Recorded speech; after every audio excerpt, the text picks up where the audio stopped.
When did you go from startup, just you and Bobby, to start hiring employees to now, okay, we have to manage these people. Oh crap, we have payroll. Oh wow, we need money in the bank.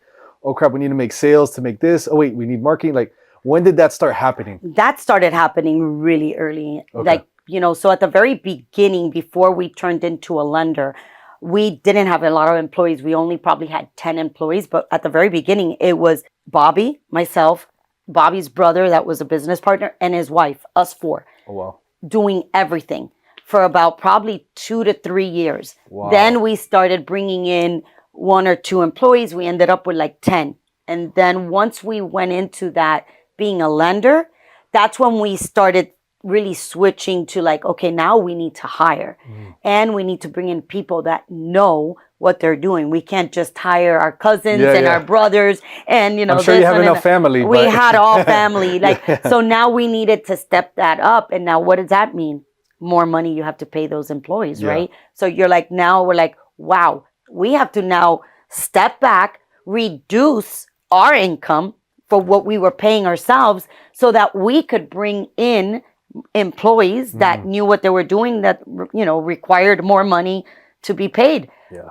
And that's where I say that you have to be willing to not just grab all the money you make and just go out and throw it out. It's a You sacrifice. gotta reinvest it in your business all the time. Till this day, we still reinvest into our business. Yeah. All the time. Yeah. Because that's your number one focus. That's your number one priority. Yeah. Is that business. If that business does not flourish and does not continue to scale, how are you going to be able to get more or do more or be able to say, I'm financially free, Right. but because my business is so steady, making that foundation out of concrete instead of doing the foundation out of wood or sand. I like that.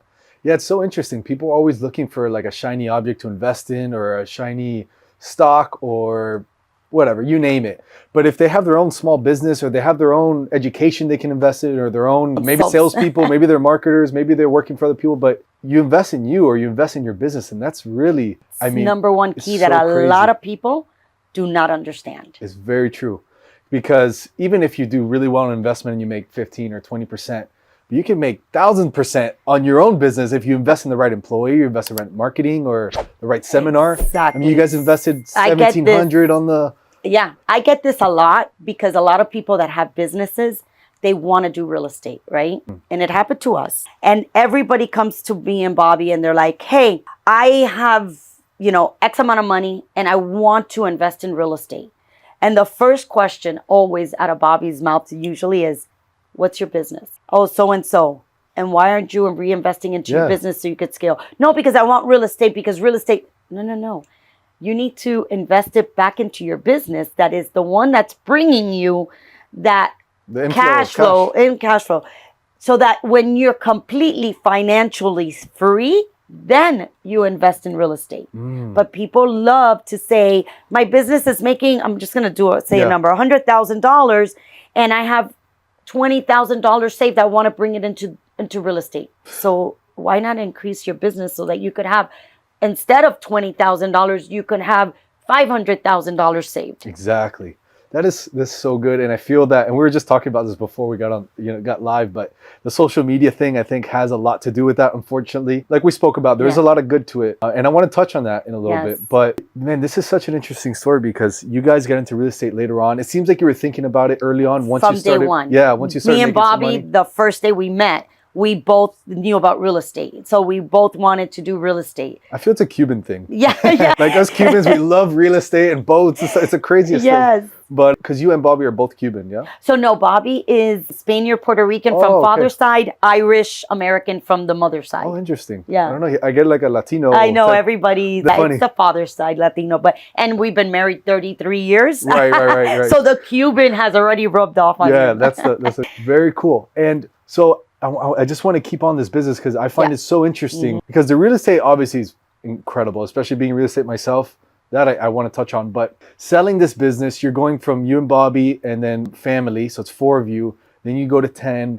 Then you find this niche that goes really well. And I'm imagining you guys start hiring more employees.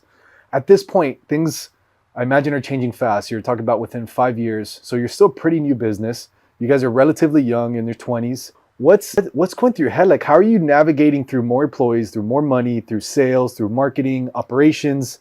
How are you navigating this at this point? Like, how are you learning what to do? Like, what's going on? So again, it's being so focused that you really want to make this work, that when we realized all the mistakes that we had done prior, I'm going to keep on talking about mistakes because they're the best doctorate degree that you could ever earn, is being able to understand your mistakes and what you did wrong so that you don't repeat them and you could perfect them, make them perfect for the next step, that you don't fail, right? You might trip, you might fall, but you're not going to fail. So we started writing down, always having a business plan. Year after year, we will go and we look at it, have our goals, know what we want out of it. If you don't have a vision and a passion for what you're doing, there's just no way that you could grow. So we had that vision. We could see it with our eyes closed. We knew what we wanted. So knowing that, we knew what we had to sacrifice. We knew what we had to do in order to make that business flourish and to be able to get it to the level that we got it to, right? And at the beginning, we didn't think that we were going to really reach that, evaluation of $1 billion. But Bobby did say, if we ever reach a valuation of $1 billion in any business, we're selling and we're going to take that and then do something else or whatever it is. But we just went with the mindset of every year, we need to grow this much. We need to do all of these steps. Very goal oriented. And that business, when we started the new business, because remember, we were in business for probably 10 years, 15 years before we became a lender. So you were brokers before you became the lender. Correct. And I feel like there's so many people that get stuck in the broker phase of whatever business they're in. It could be a real estate, it could be something similar to what you do. And then you guys leveled it up. And would you say it seems like the partner had a lot to do with it? I'm sure Bobby and you had a lot to do with it, but what was that? How did you guys go from that I think step? it was when you have the right mindset as a mind, we mastermind. We were like, you're good at this, you're good at this, you're good at this. Let's get this together. Everybody picks their lane. We have the same end goal and we're freaking going straight ahead, knowing exactly where we stand. It was just such a perfect partnership because we all understood, we all had the same vision, the same focus, the same persistenceness of like, we're going together. Let's going in the do right this. direction. The same And nobody had an ego that you're this, oh no, you're better than me, I'm better than you. Nobody had that ego. For us, there was, hey, we're all the same.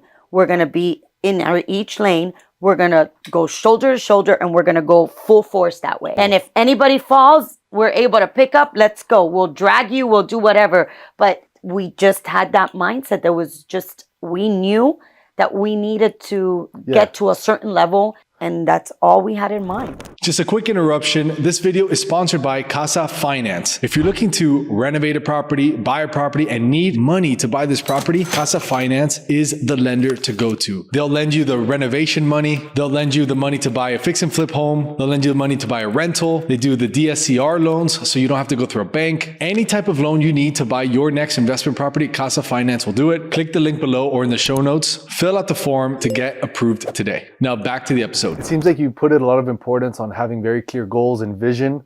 Do you have any tips of goal setting, or is there things that you do that you think helped you, or maybe some daily practices, weekly, monthly practices, things like that? So one of the things that I love, when I do a goal, is that I love to do a big goal, right? Because you have to have a big vision. Because if you don't have that big vision, you really get here and then you don't have, where do you go from there, right? So I like to have a big vision, but then I like to have, I call them stepping stones, where year 1, year 2, year 3, year 4, year 5, whatever, every year it has a sub goal, right? In order to get here, because think about a ladder. You have to go a ladder at a step at a time to get to the top of the ladder. If you try to go from the floor and jump up to the top of the ladder, you're not going to make it. You're going to fall, right? Or so if you climb too fast, you're going to. So that's where I say that building that base, that foundation out of concrete anything you put on top of it, all you're going to do is just come to this level. You're not going to go onto the hole,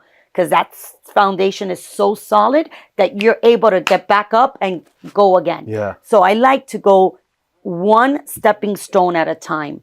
So every year I have a goal that's going to get me closer to my end goal. And if you do that, you're able to do everything right, because you also try to do it very fast and you miss Yeah. levels. And that's where there's holes that you could fall, right? So doing anything fast is never good.